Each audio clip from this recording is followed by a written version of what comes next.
tayo ngayon sa Belfort Estates. Ipapakita ko sa inyo ang dress-up unit ng Vivienne model. Ito yung Vivienne model, single detach. Yan. Dito yung carport area. Dito naman yung garden area.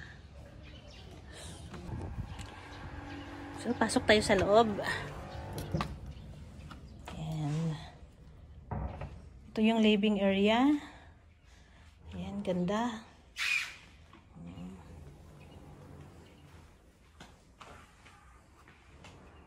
Dito yung dining area.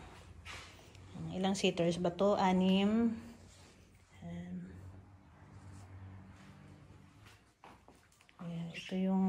Dito yung ground floor, guys. Ayan. So, pailawan natin kasi madilim. Ayan.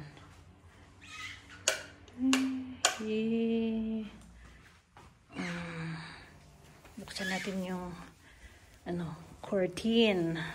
So, dito sa tapat ng dining area ay may sliding door para ma-access ang service area. Paano ba to? Ayan, dito sa kanila. Ito yung service area. Yun, ganyan siya kalawak. Okay. So, balik tayo sa loob. Ito naman yung kitchen area. Ayan. So, dress up lang to, guys. Yung pinakita ko kanina, yung unang video ko, ayun yung actual turnover ng Vivienne model.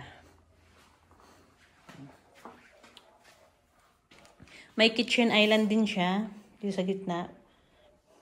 Dahil malawak yung space, yan, pwede siyang lagyan ng ano bang tawag nito? Kitchen island. So, ito yung bedroom number 1.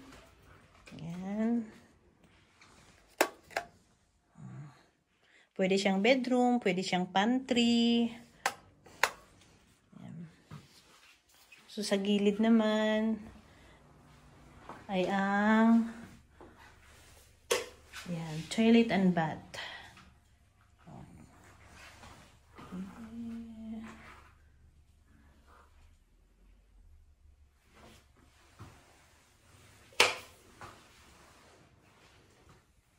So, sa gilid dito sa gilid sa hagdan.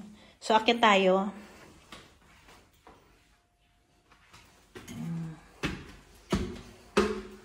Maganda yung hagdan, guys, talaga.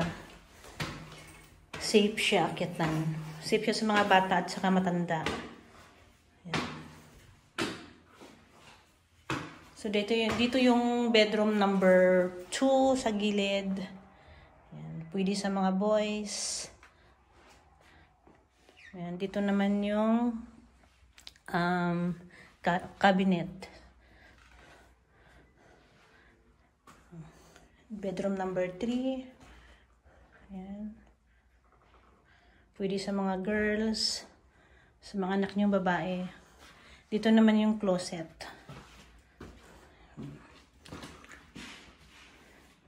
Yan, so sa gilid ng bedroom number 4 ay ang shared toilet and bath.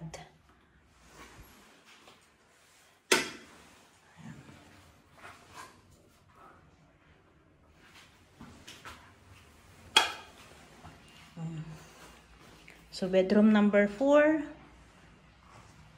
Yan, pwede siyang office. Kung kayo ay nag-work from home, ay perfect kayo dito.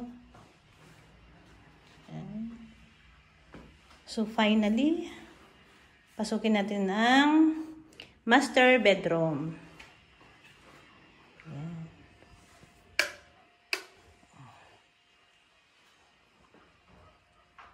Ayan. Queen size bed. Dito naman yung cabinet. At saka dito sa right side ang toilet and bath.